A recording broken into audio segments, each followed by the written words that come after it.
Alright, you guys, welcome to another episode here at Wristwatch Diaries, where we simply talk about vintage and modern watches.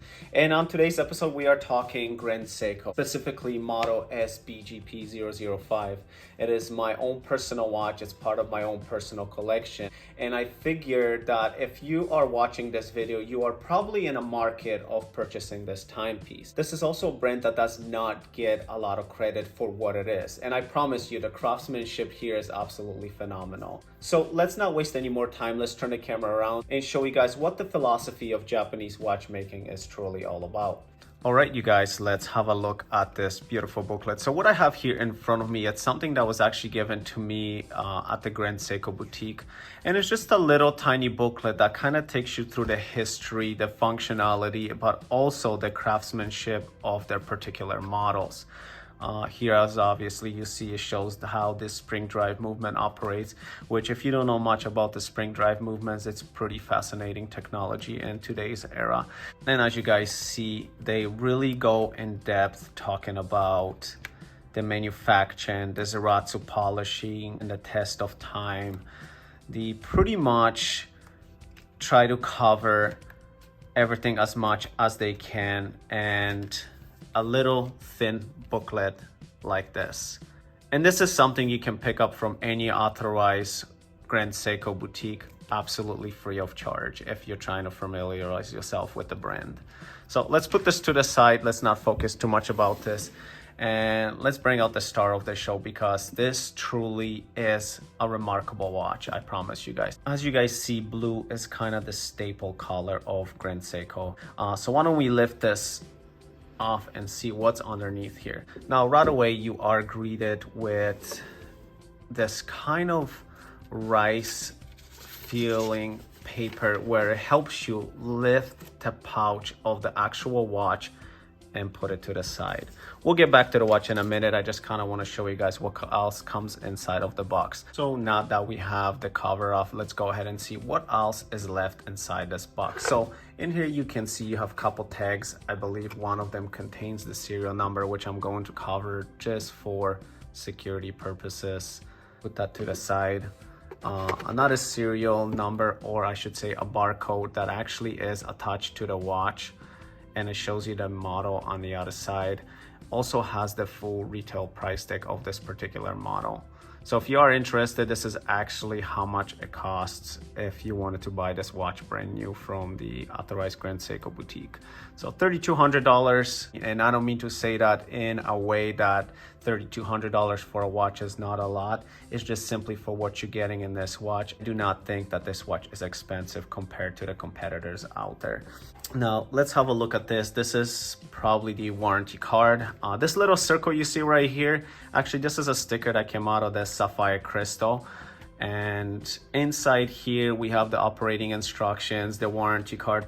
I'm not going to get too much into the detail about the warranty card. I'll show you the other side of it, because that's where all your personal information gets put in: the serial number of the watch, the date of purchase, and your name. So I'm going to cover this just for security purpose and put this over to the side here. This is something that's very fascinating with Grand Seiko. Grand Seiko has their own GS9 club. So once you purchase the watch, you scan this barcode. Once it's activated, you put in the model, your name, and so on, and you become almost like part of their watch group. I know Panerai does the same thing. When I purchased my Panerai ended up offering the same thing. They kind of have an app you download, and then you become part of their own little Panerai owners club.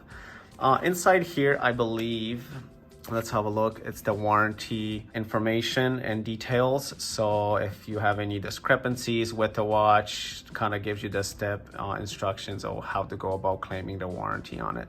I personally don't think you will have that issue with this watch. Grand Seiko is very good when it comes to the quality of control, but at the end of the day, these are mechanical or electronic components and they do fail. So let's put this over to the side, and I think that's about it. There's really not much more inside this box. So put this to the side. All right, you guys, now that we have everything out of the way, let's bring back the watch. And I truly like how Grand Seiko did this, wrapped it in a nice high quality paper to protect this leather travel case, which is actually hand stitched, and it feels really, really high quality. Okay, so let's put this paper to the side. let's open up and let's take a look at the watch. And wow, you can just see the craftsmanship that truly goes into this brand. Let's put the watch to the side for a couple minutes because there's one more thing in here that Grand Seiko does include with their travel pouch, and that is just a microfiber cloth if you decide you wanted to clean your watch. Also, you can actually put the watch inside here yourself if you're just planning to stick it in a backpack or your gym bag and such, but I won't be using that. You'll probably see me use this much more often. It just seems like a better solution for me. Now, if you take a look, this GS style case is probably one of my favorite features on this watch. It's probably what drove me to make this purchase outside of the actual incredible 9F quartz movement, which I'm going to show you guys in a couple minutes what it actually looks like. Okay, let's put this on my wrist and let's have a look what it looks like. I have a 6.9 inch wrist, so I'm not, my wrist isn't too crazy. But wow, this absolutely looks stunning. I love how the buckle has the little GS stamped right onto it.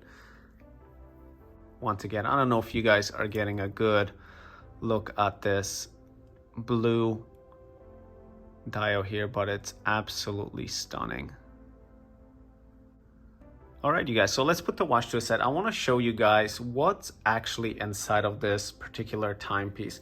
And I don't know if you guys remember, but the booklet I kind of showed you guys earlier really describes what's inside of this model. So if you take a look at this movement right here, this is the 9F82 as opposed to the 9F85 that you see inside of this watch right here. The 9F85, the only difference is that it provides you with a jumping hour hand, and that can become very useful if you're traveling or planning to adjust your time on the fly. If you take a look at this hairspring right here, this is what's called a backlash auto adjust mechanism.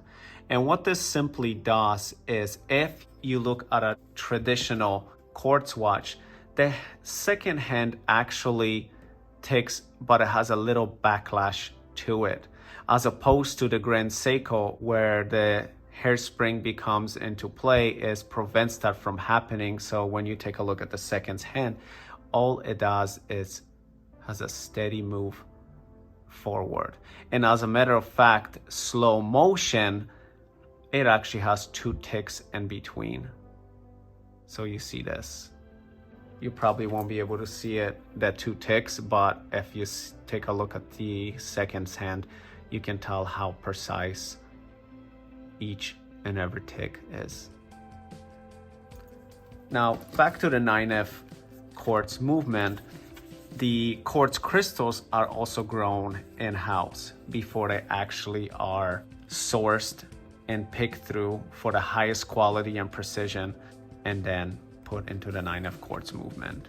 Now, to summarize all of this and make this even more appealing, this movement has a life expectancy of almost 50 years before it requires service. And yes, this movement can be serviced. It's not like a traditional quartz movement where you would just take it out and replace it with a new one. If you actually take a look at these screws right here, underneath all of this, you have your circuit boards, your traditional gear set, and so on and so on.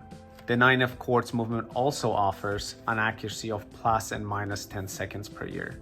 And that is a watch that's really hard to beat within this price point.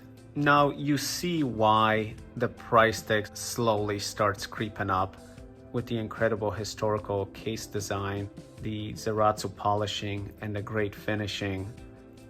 You can see why Grand Seiko can charge $3,200 for a quartz movement. And that is all I got for you guys. If you want to see more videos like this, feel free to subscribe to the channel, leave me a thumbs up, and if you have any comments about this particular timepiece, don't be afraid. Go ahead, leave them down in the section below, And let me know what else you'd like to see on the channel. See you guys in the next one.